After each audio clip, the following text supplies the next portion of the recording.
പരിശുദ്ധ ത്രിത്വത്തിന് സ്തുതിയായിരിക്കട്ടെ. കണ്ണുനീരുകൊണ്ട് ക്രിസ്തുവിന്റെ ഹൃദയം കവർന്ന ഒരു ഗലീലി സുന്ദരി. കവിതയിലും കലയിലും ഇടം പിടിച്ച ഇവൾ ഈസ്റ്റർ സൺഡേയിൽ തിളങ്ങുന്ന ഒരു താരമാണ്. ഞാൻ കർത്താവിനെ കണ്ടു എന്നവൾ വിളിച്ചു പറയുന്നു. ഈ വിശുദ്ധയുടെ ജീവിതം അടുത്തറിയുമ്പോൾ ഒരു കൗതുകവും പിന്നെ ഒരു സ്നേഹവും കൂടാതെ ഒരു അസൂയയും ഒക്കെ തോന്നിപ്പോകും.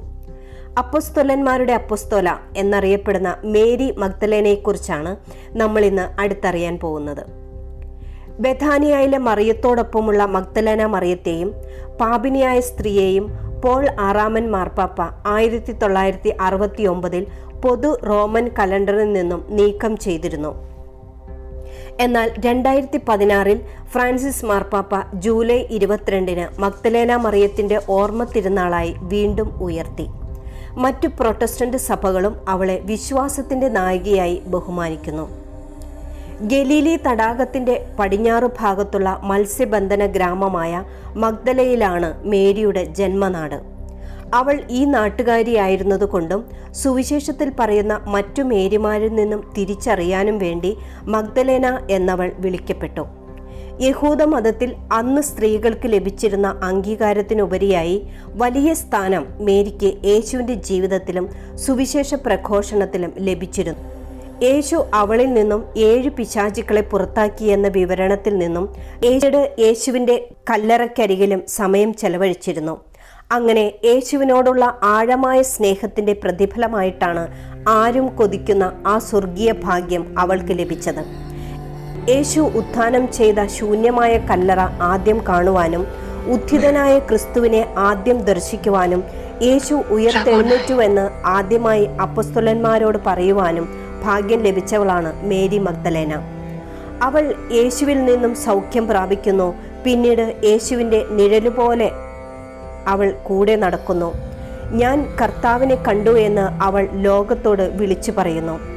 ഭാഗ്യപ്പെട്ട മഗ്ദലേന മറിയമേ, റബ്ബിയിൽ നിന്നും റബ്ബോനിയിലേക്കുള്ള നിന്റെ സ്നേഹം ഞങ്ങൾക്കും പകർന്നു തരണമേ എന്ന് നാം അറിയാതെ പ്രാർത്ഥിച്ചു പോകും.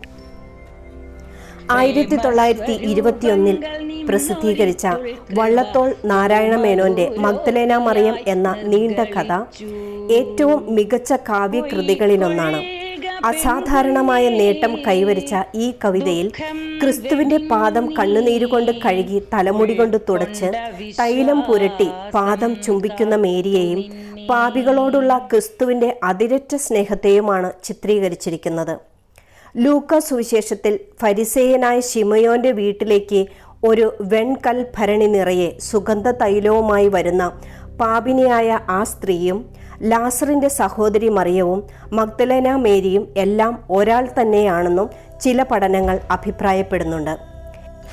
യേശുവിൻ്റെ പുനരുത്ഥാനത്തിന് ശേഷം ലാസർ മർത്തയോടും മഗ്ദലേന മേരിയോടുമൊപ്പം ഒരു കപ്പൽ കയറി ഫ്രാൻസിന്റെ തെക്കൻ തീരത്ത് വന്നിറങ്ങിയെന്നും അവിടെ ലാസറും മർത്തയും സുവിശേഷ പ്രവർത്തനങ്ങളിൽ ഏർപ്പെട്ടുവെന്നും മേരിയാകട്ടെ ഒരു ഗുഹയിലേക്ക് വിരമിച്ചു എന്നും ഫ്രഞ്ച് ചരിത്രം അവകാശപ്പെടുന്നു. ഹോളി കേവ് എന്നറിയപ്പെടുന്ന ഈ ഗുഹയിൽ അവൾ 30 വർഷക്കാലം അവിടെ അനുതാപ ജീവിതം നയിച്ചുവെന്നും പറയപ്പെടുന്നു. ഇന്നും അവിടെ മഗ്ദലേന മേരിയുടെ പേരിൽ ഒരു ദേവാലയം സ്ഥിതി ചെയ്യുന്നതായി കാണാം. ഈ വിശുദ്ധയുടെ ചിത്രത്തിൽ ഒരു തൈലത്തിൻ്റെ പാത്രം അതല്ലെങ്കിൽ ചുവന്ന മുട്ട കാണപ്പെടുന്നു. ഇതിൽ ചുവന്ന മുട്ട യേശുവിൻ്റെ പുനരുത്ഥാനത്തിൻ്റെ പ്രതീകമാണ്. ഒരായുസ് മുഴുവൻ അലഞ്ഞിട്ടും ഒരുവനിലും കണ്ടെത്താത്ത സന്തോഷം അവൾ യേശുവിൻ്റെ പാദങ്ങളിൽ അറിഞ്ഞു. സങ്കീർത്തകൻ പാടിയതുപോലെ അങ്ങയുടെ സന്നിധിയിൽ ആനന്ദത്തിൻ്റെ പൂർണ്ണതയുണ്ട്. ഇതവൾ രുചിച്ചറിഞ്ഞ നിമിഷങ്ങളായിരുന്നു അത്. പ്രിയപ്പെട്ടവരെ, നമുക്ക് ഓരോരുത്തർക്കും മഗ്ദലേന മേരിയെ പോലെ ഈശോയുടെ സ്നേഹം അനുഭവിച്ചറിയാൻ സാധിക്കട്ടെ. Praise the Lord. ആമേൻ.